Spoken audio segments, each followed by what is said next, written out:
Number 1, give him space.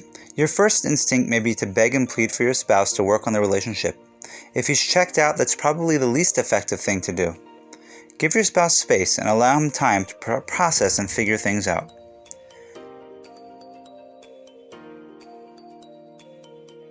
Number 2, take ownership for your role. The only thing you can do with an unwilling spouse is to change yourself. Discover what you were doing that led to an environment that prompted your spouse to pull away. When your spouse sees you shift, he or she may respond in kind. Number 3, stop nagging. One terrible habit that can push a spouse away is nagging. If you're doing it, stop it now. It makes sense that you would want to nag. After all, your spouse is not responding to your requests, but nevertheless, stop nagging. Number 4, zero negativity. In addition to nagging, regular old criticism can be a killer of relationships. Although it may seem normal to criticize, to blame, or shame our spouse, such behavior can be extremely off-putting.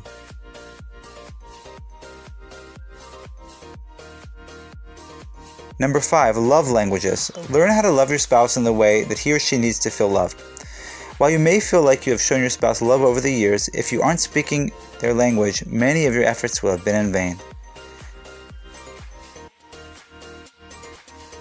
Number 6, catch your spouse doing something right. It's so easy to see when your spouse is doing something wrong. It's much harder to catch them when they're doing something right.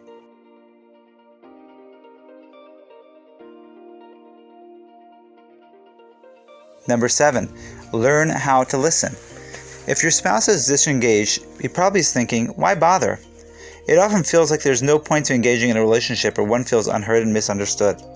When your spouse begins to feel like you really value her as a person, she's more apt to want to be a part of such a relationship.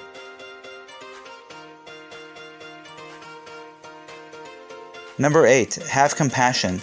It's hard living with a spouse who is disengaged or contemplating leaving. You want him to stay, but you also have a hard time dealing with your own hurt feelings.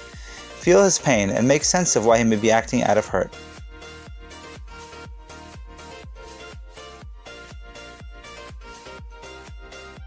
Number 9, stop the drama. When you're feeling all alone in your relationship, it's tempting to get others involved, especially when your spouse isn't interested in working together with you.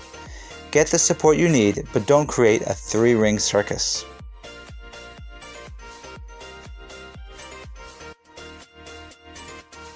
Number 10, give it up to God. Ultimately, you can't control another person, their thoughts, feelings, or decisions. You can do the best you can to make an effort to be a healthy and loving partner, and this may right a lot of past wrongs. Surprisingly, there is still a lot you can do on your end to give your relationship another chance.